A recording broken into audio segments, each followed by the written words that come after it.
Welcome back. Discussion को आगे बढ़ाते हैं। नए सुप्रीम कोर्ट को इंस्टॉल करने की तरफ हुकूमत अब जा रही है by adding another set of 17 जजेस। देखें, जो 26वीं आईनी तरमीम की गई उसी वक्त मेरे जैसे बहुत सारे लोग ये कह रहे थे कि ये बुनियादी तौर पे अदलिया के ऊपर एक हमला है, अदलिया की आजादी के ऊपर हमला है। इसको आप किसी और तरीके से बिल्कुल कोई डिफाइन नहीं कर सकते। और अब आप देख रहे हैं कि इन्होंने अदालतों को क्या बना दिया है कि अब हम जज भी 34 कर रहे हैं, बेंच भी हमारी मर्जी से बनेगा, हम ही बैठ के नया चीफ जस्टिस लगाएंगे, हम बैठ के आईनी बेंच के जो सरबराह हैं उसको लगाएंगे। तो अब तो इन्होंने बेवकूफ कर दिया है अदलिया को, अनफॉर्चुनेटली। और ये भी हुकूमत ने अपने विल से किया है। बिल्कुल जी, हुकूमत ने किया है। ये हुकूमत के वजीर ने खड़े होकर वहां पे बिल पेश किए हैं। ये मियां साहब का विजन है। जो कुछ भी हो रहा है ये नवाज शरीफ साहब का विजन है। इसमें आप भुट्टो साहब की जमहूरियत आपको नजर आ रही है, बिलावल का विजन है। कौन करता रहा, दौड़े लगाता रहा? यही लोग तो दौड़े लगा रहे। मियां साहब असेंबली में नहीं आते, वो बाकायदा उस दिन आए जिस दिन 26वीं तरमीम पास हुई और एक बेवजन शेर भी सुना के गए बकौल मौलाना साहब के। तो ये सारा इनका विजन है। इनका ये जो करना चाह रहे हैं ये सब कुछ इसलिए कर रहे हैं कि हमने अपने आप को मजबूत करना है और इसी वजह से ये कानून साजी कर रहे हैं। मुनीब साहब, सर्विसेज चीफ्स की टेन्योर में ये जो एक्सटेंशन की दी गई है, तौसीह की गई है, आपको क्या नजर आता है ऐसे वक्त में? और पहले तो चलो इस पर डिबेट होती थी और फिर अप्रूवल्स आते थे सियासी जमातों के, वोटिंग होती थी, किसी को अगर एक्सटेंशन देना होता था। आज मौलाना साहब भी कह रहे थे कि ये निजामी मामला है, हर हुकूमत को इससे गुजरना पड़ता है, लेकिन इसको अब पार्ट ऑफ द कॉन्स्टिट्यूशन बना देना, इस मूव को आप कैसे देख रहे हैं? देखिए, दो तीन चीजें। एक तो ये कि हमने तो कभी डिबेट होते नहीं देखी। बाजवा साहब की एक्सटेंशन का मामला क्योंकि सुप्रीम कोर्ट चला गया था, तो एक कानून साजी करनी पड़ी और वो लाइन में खड़े होकर सब ने उसको वोट दिया। तो उससे पहले तो डिबेट मुझे नहीं याद पड़ता कि कभी किसी एजेंडे के ऊपर होकर ये हमने डिबेट करनी है। ये डिबेट नहीं होता, ये तो काम करने वाले होते हैं और it's always a slippery slope for any government. ये तो करना ही पड़ता है।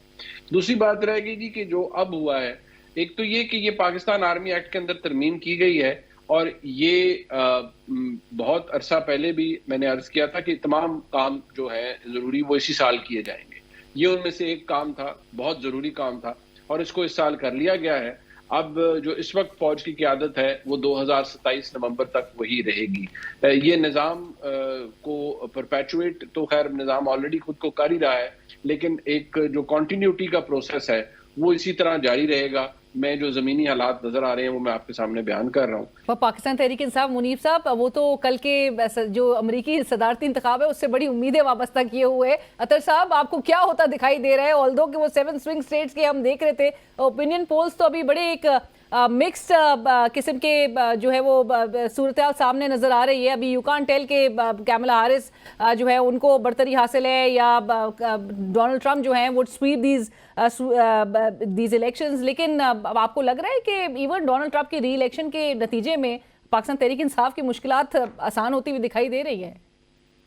देखिए, मुझे तो पहले तो मैं समझता था कि ये जो स्विंग स्टेट है इसमें से एक आधी स्टेट कोई ग्वाल मंडी में भी है, क्योंकि ट्रंप के एक मुशीर अचानक हमें मीडिया पे नजर आए और जिस तरीके से ट्रंप के जो साबिक मुशीर है उन्होंने जिस तरीके से मीडिया पे बैठ के कैंपेनिंग की पाकिस्तान में, तो मुझे तो लगा कि शायद ग्वाल मंडी से भी ट्रंप ने कोई वोट लेने, इस वजह से मशीर उन्होंने इतना खास बंदा पाकिस्तान भेजा हुआ है। इशू ये है कि क्या ट्रंप के आने से एकदम से पाकिस्तान की सियासत पे कोई असर पड़ेगा? मुझे नहीं लगता, लेकिन पॉलिसी जरूर चेंज होंगी। डेमोक्रेट्स और रिपब्लिकन्स की जो पॉलिसीज हैं उसमें वाजे फर्क है। हम ओबामा की यहाँ पे बड़ी तारीफें करते हैं, उनको नोबेल पीस प्राइज भी मिला था, लेकिन शायद पाकिस्तानियों के लिए ये खबर हो कि ओबामा ने अपनी प्रेसिडेंसी के आखिरी साल में दुनिया पर 26,000 बम गिराए थे। 26,000 बम। तो डेमोक्रेट्स बड़े प्रो वॉर हैं। जो ट्रंप हैं उनका यूक्रेन की वॉर के हवाले से भी बड़ा एक खास मौकिफ है, दीगर जंगों के हवाले से भी खास मौकिफ है। तो अगर ट्रंप आते हैं तो हम एक बड़ी तब्दीली तो देखेंगे इंटरनेशनल सतह पे। मुनीब साहब, पाकिस्तान तहरीक इंसाफ की जो उम्मीदें हैं डोनाल्ड ट्रंप से, और आपको याद होगा even in case if Kamala Harris if she wins the race, आपको लगता है कि वो एक कोई जो बाइडेन साहब की जो एक लेगेसी थी, जो कि एक बोझ नजर आ रही थी, वो उसी को लेकर चलेंगी या उससे कोई एक फर्क उनकी एक पॉलिसी नजर आएगी? और आपको ये भी याद होगा कि इमरान खान साहब के टेन्योर के दौरान वो एक फोन कॉल का बड़ा जिक्र होता था जिस पर इमरान खान साहब को खुद कहना पड़ा था that he was not waiting for any phone call, अगर बाइडेन फोन कॉल नहीं करते। सो किस किस्म के आप हालात देख रहे हैं आगे? देखिए, कुछ प्रोडिक्ट इस पे खैर क्या, लेकिन मैं जो purely on the basis of information और जो मैंने डिप्लोमेटिक सर्कल्स में भी, जारी बात है हम सब भी इधर उधर बहसियत सहाफी पता करते हैं चीज़ों को, तो मुझे बड़ी हैरानगी हुई कि मैं कुछ पिछले दिनों कुछ जो ब्रिटिश डिप्लोमेट्स थे उनके साथ मेरा इत्तेफाक हुआ ऐसे इंटरेक्शन का, तो उन्होंने मुझे बताया कि जी हम पाकिस्तान तहरीक इंसाफ के कुछ लोगों से मिले और उन्होंने they were very quick to ask कि can you set Imran Khan free, can you help us set Imran Khan free. तो वो कहते हैं कि हमने उन्हें क्या जवाब देना था, एंड आई थिंक ये शायद ओवर एक्सपेक्ट भी किया जा रहा है कि उधर से जैसे ही ट्रंप साहब आएंगे तो वो पहले ही अपने पीएस को कहेंगे कि यार पाकिस्तान का नंबर मिलाओ ताकि मैं इमरान खान साहब को भी रात को ही बाहर मुशाहिद हुसैन सैयद साहब कहते हैं कि पाकिस्तान में वो किसी और लीडर को जानते ही नहीं है इमरान खान साहब के अलावा। वो मुशाहिद साहब बहुत नॉलेजेबल शख्सियत हैं, मुशाहिद साहब के नॉलेज या एक्सपीरियंस को तो मैं डाउट नहीं करूंगा, लेकिन मैं तो जो आज के जमीनी हालात है मैं कम से कम उसमें देख रहा हूँ कि चाहे डोनाल्ड ट्रंप आए या कैमला हैरिस आए, मुझे कोई तब्दीली टुवर्ड्स पाकिस्तान पोजीशन में नजर नहीं आती, बिकॉज हम शायद इस वक्त इतना ज्यादा को मैटर नहीं करते और अमेरिका की प्लेट के ऊपर इस वक्त बहुत कुछ है जिसको उन्होंने डील करना है। Right, thank you so much Munif Farooq साहब, अतर काज़मी साहब, थैंक यू फॉर ज्वाइनिंग।